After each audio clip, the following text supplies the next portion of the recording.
Coucou, c'est le bacalao. On est aujourd'hui le jour numéro 4 de Linktober et je tiens toujours.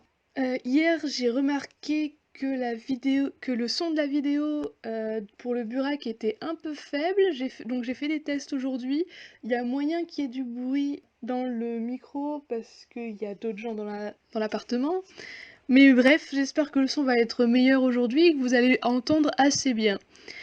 On a donc Linktober 4 qui est dédié au cheval Gauvin, un animal qui vient du coup des montagnes du Jura et qui, comme le Bekehest, dont j'ai vérifié la prononciation suédois, et le Kelpie en Écosse, est un cheval qui va attendre qu'on monte sur son dos pour emporter les enfants, qui va attendre que les enfants montent sur son dos pour les emporter dans de l'eau et ainsi les noyer, évidemment. À la différence que lui, étant donné qu'il est français, plutôt du côté celte et pas saxon, c'est pas une fée mais un lutin qui se transforme en cheval. Et donc vous retrouverez le dessin fini sur Instagram, Facebook et Twitter comme d'habitude, avec mes extraits de recherche. Et maintenant, vous savez de quoi j'ai envie de parler, j'ai envie de continuer de parler de moi. Mais alors là, c'était un peu tricky parce que j'hésitais à arrêter un moment pour les Inktober et plutôt parler de ma vie, mes choix. Mais finalement, faire toute une suite d'Inktober et ensuite on va parler d'autre chose, c'est peut-être mieux. Donc voilà, le deuxième Inktober que j'ai fait, c'était en 2017. Vous remarquerez que le 2016, je ne l'ai pas fait. J'ai cherché où est-ce que j'avais fait l'Inktober 2016. En fait, ça se résume à deux dessins avec mes Faber-Castell de taille B, donc avec la petite plume, là, avec l'espèce de boue en forme de feutre, et un Posca doré que j'ai piqué à ma mère cette année-là. Et c'est tout. Et j'ai fait passer ça pour un hashtag Inktober à chaque fois que je postais, mais sinon c'était pas un Inktober. À mon avis, c'est parce que j'étais en deuxième année d'école d'ingénieur, donc j'avais pas le temps de faire l'Inktober au complet. Et donc en 2017, je me retrouve à re-avoir du temps apparemment, mais surtout à avoir fait une BD pour le concours Manga Draft qui s'appelle Gaïa.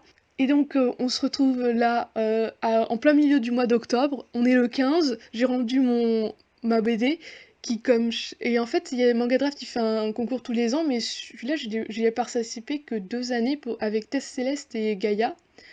Et là il y en avait encore un cette année, mais j'ai pas pu participer parce que j'ai décidé de faire une autre BD qui est celle sur le Moyen-Âge. Donc voilà, ça c'était le petit aparté, la petite parenthèse. On a donc le 15 octobre, j'ai commencé Linktober.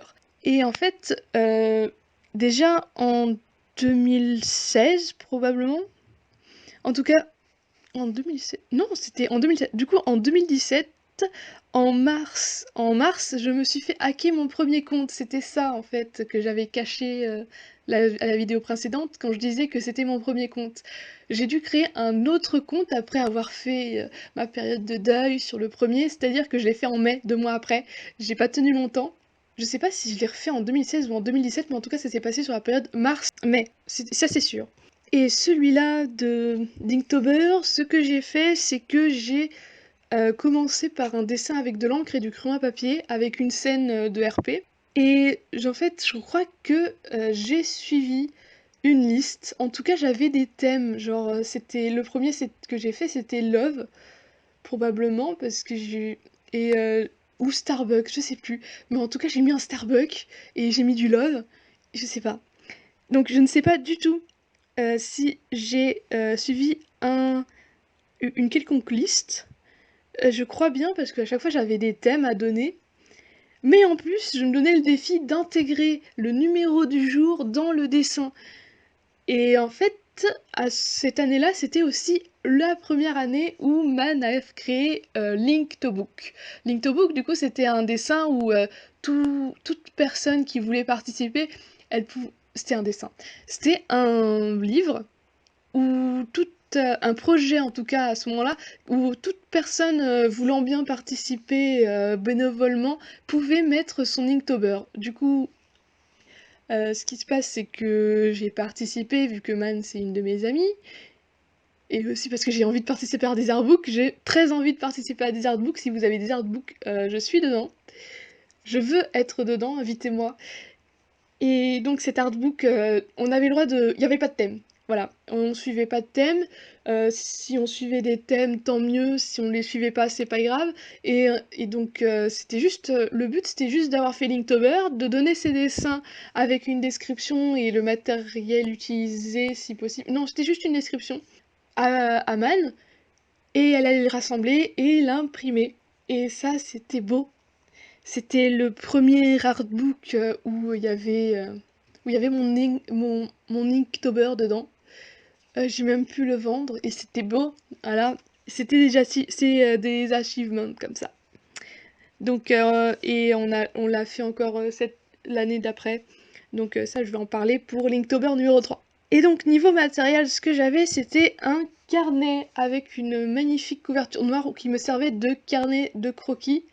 Et j'ai même pas cherché à avoir de vraies feuilles cette année-là. C'était juste faire mon Inktober en mode chill dans mon carnet. Et probablement que je le faisais pendant mes cours magistraux. Bref, j'étais une personne dissidente et donc c'était très chill, hein. C'était si j'avais pas le temps, je pense que je le faisais pas. Mais je crois que j'ai eu le temps de faire tous les jours que j'avais envie de faire. Et c'est aussi la première année où j'ai utilisé l'encre de Chine, parce que j'ai réussi à piquer un pot d'encre de Chine quelque part. Et comme d'habitude, j'ai utilisé le liner. Et en plus, j'ai utilisé de l'aquarelle, avec le liner, et du coup, ça faisait des petits effets. J'ai utilisé un Posca blanc. Il y a moyen que j'ai utilisé le Posca doré dans certains moments. J'ai aussi ombré avec parfois mon crayon à papier. Et du coup, ça, c'était un Inktober où j'ai encore fait des océans à moi, qui existaient déjà, et du coup, quand ils m'inspiraient, je les mettais. Il y a aussi eu les premières collaborations avec l'UALA, et comme j'étais encore à l'école, du coup, on le faisait le week-end, il y en a très peu. Il y a une femme avec un masque à gaz dans les œuvres que l'UALA a linées. C'était d'ailleurs une période où elle testait différents line art. Du coup, il y a des styles très différents sur les deux collabs qu'on a faites. Et ensuite, il y a un OC de l'UALA que j'ai dessiné pour elle et qu'elle a liné. Et du coup, de mon côté, ce que j'avais fait avec de l'encre, c'était, elle avait dessiné une meuf avec des éventails, et moi j'ai liné et je lui ai rajouté des dragons.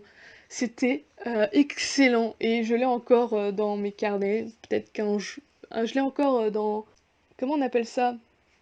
Je l'ai encore dans mon lutin où je mets toutes les œuvres, et du coup, je pourrais peut-être le retrouver un jour, mais je vais pas pouvoir le montrer parce que bah, c'est une vidéo sans montage. Et du coup, peut-être qu'un jour, je passerai par mes sketchbooks ou par mes Inktober dans une plus grosse vidéo. Et j'ai une anecdote sur la femme au masque, c'est que je l'ai faite sur une feuille A4. J'ai pris un modèle, je l'ai faite sur une feuille A4. Et le problème, c'est que les feuilles A4, c'est grand, c'est un grand format, donc ça prend du temps à liner. Et il y a beaucoup plus de risques, et c'est beaucoup plus fin la ligne. Du coup, j'ai refait une autre collab sur du A5 justement pour avoir une œuvre qui soit simple pour lui à liner. Et le pire, c'est que j'ai recommencé plusieurs années à me tromper de format pour donner en collab aux gens. Et voilà, ça c'était mon Inktober numéro 2. Si jamais vous voulez avoir peut-être une vidéo avec un vrai montage qui montre mes Inktober, n'hésitez pas à le demander. Et surtout, likez, partagez les vidéos de mon Inktober, commentez pour m'encourager à dessiner encore et à faire ces vidéos. Dites-moi si vous avez le moindre problème. Et surtout, si vous êtes en plein Inktober ou en plein défi, bon courage. Et on se retrouve à la prochaine vidéo. Bye bye!